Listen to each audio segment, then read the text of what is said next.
welcome back to Jacob Tackett's U.S. History Channel. My name is Jacob. Now we will be watching 10 Things Disney Wants You to Forget About. Please enjoy. Disney has a few dirty little secrets that it tries to keep away from its viewers. Here are 10 of those things that they want you to forget about.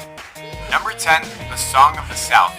The Song of the South is a 1946 live-action and animated musical film produced by Walt Disney. The movie is about a plantation handyman and how he tries to entertain a lonely boy. The film takes place after the Civil War, which means that slavery has been abolished. People have been criticizing this movie since the first day it came out, and it is unlikely that the hate will stop anytime soon. Disney pretends as if the movie doesn't even exist, because many people have called it extremely racist. The dialogue and the way black characters are portrayed made everyone very angry. It is the only Disney movie that was never given a US home release in its full and unedited state. The reason for that is because the company does not want anything to do with the Song of the South. Number 9, Disney suing daycare centers. What many people don't know is that Walt Disney Company sued 3 daycare centers in 1989. They sued the daycare centers because they painted murals on their walls featuring famous Disney characters without asking Disney for permission to use their characters. The painting on the wall made the children very happy, but sadly was taken away from them. The daycare centers had to eventually paint over the murals, and Disney justified what they did by saying that people need to view it from a business standpoint. If they allowed one business to use their characters for free, then many other businesses will try to use Disney's trademark characters without even asking for permission. After a while, Disney's theme park nemesis, Universal Studios, decided to give the daycare centers free use of a few characters like Scooby-Doo and the Flintstones. Number 8, Parasites in Disney World. Make sure you think twice before you decide to go swimming in the waters around Discovery Island in Disney World. Although it is very unlikely, there is a chance that you might find a nasty parasite in the water. The Naegleria fowleri is a free-living microscopic ambia. It is usually found in warm bodies of fresh water all over the world. The ambia enters through the nose, travels through the brain, and starts to slowly eat it away. The reason why everyone tries to avoid it is because it can cause a very dangerous infection called PAM, or also known as PAM. This infection doesn't happen often, and only one person died from it in Disney World. The Naegleria fowleri is what caused Disney to close their first water park, Disney's River Country, which used unchlorinated water. Number 7, Disney's animators go on strike. Almost everyone has watched at least one Disney movie throughout their childhood. The biggest reason why everyone loves Disney so much is because they grew up watching all of the films.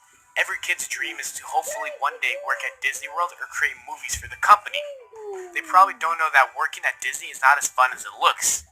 In 1941, 1,293 Disney animators went on strike because they were sick and tired of going to work 6 days a week for low wages and no screen credits in the finished films.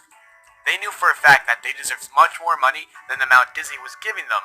The strike lasted a total of 9 months. Finally, Disney himself decided to step in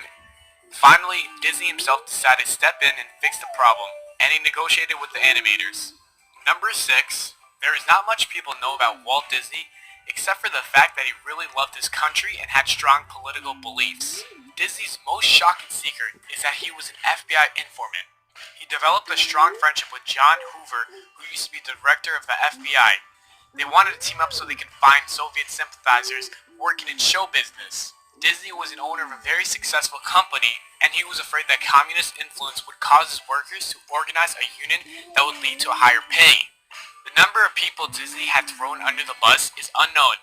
All of his FBI documents pertaining to his work as an informant are classified, so there is no way we will ever find out how many people he threw under the bus.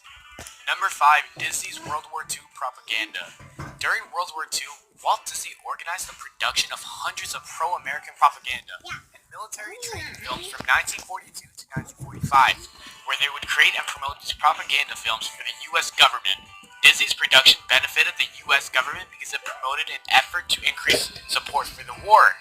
The U.S. requested for Walt Disney to create a number of anti-German and anti-Japanese films for both the soldiers and the U.S. Republic.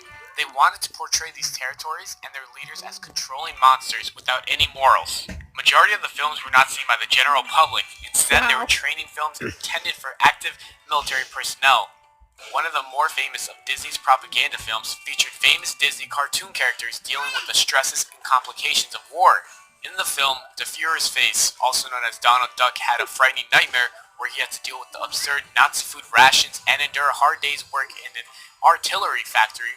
Also in another famous film, Commando Duck, Donald goes all out and destroys a Japanese military base all by himself. Number 4, Code A113. The code A113 is virtually in every Pixar movie from Finding Nemo to Up to Toy Story and many more. Viewers have also seen the code in Disney films like The Brave Little Toaster and The Princess and the Frog, and they also seen the code in animated television shows such as The Simpsons and American Dad. What is this conspiracy all about? Well, A113 is an inside joke that refers to the classroom number at California Institute of Arts. It was a classroom for the first year graphics design and character animation, where many of the animators at Pixar and Disney and several other studios studied and mastered their skills. The use of A113 in their films is a friendly nod to one another that they once shared a classroom without which they would never be doing what they're doing now. It's very common to see this number across multiple different animation films, but it's honestly just a fun thing that all these animators are doing together to appreciate the school. Number 3, Toy Story is suspiciously similar to a 1980s TV Christmas special. In 1995, Toy Story transformed the world of animation by introducing kids to CGI. But on top of the technical accomplishments, it's also a great story. It's hard to believe that no one ever thought of doing a movie about toys coming to life before, right? Well, 9 years before Toy Story, during the Christmas times, ABC had a TV special called The Christmas Toy. Similar to Toy Story, it starts a group of toys that come to life when no one is around, but the resemblance go past even that. In the movie, the main toy character is a toy who grows insecure when he hears that his owner gets a new present that could simply replace him as a new favorite. Also, in the Christmas toy, the new toy that arrives turns out to be a conceited character from outer space who has a difficult time separating between the fantasy world and reality. Her name is Meteora, and she is a queen of the asteroids. Sadly, this queen doesn't understand she is just a toy, similar to Buzz Lightyear. Toy Story shares many other similar qualities to the Christmas toy, but we must continue with our list. Number 2, Monsters, Inc. already has a live-action version. Let's face it, like I mentioned earlier, Pixar is notorious for making unofficial remakes. Still, one of their most unoriginal movies that they created is Monsters, Inc. The concept of a society of monsters whose job is to scare children is something that made everyone in the kids' movies business wish they thought it before. Nothing like this had been done in animation, but there was a live-action film that was based around this exact concept. Try to imagine what Monsters, Inc. would be like if it was an 80s live-action movie, and you can get a fairly accurate idea of 1989's Little Monsters. In it, a kid played by Fred Savage meets a friendly monster named Maurice, who is basically a human version of Sully from Monsters, Inc. In the movie Little Monsters, it turns out that every kid's room there is a portal to a world ruled by monsters. In Monsters, Inc., it's in their closets. And in Little Monsters, it's under their beds. But the basic idea is the same. Both movies have a main villain who dresses more irritable than the rest of the monsters, and who kidnaps a human child for its own evil purposes. Number 1, Yippies Invade Disneyland.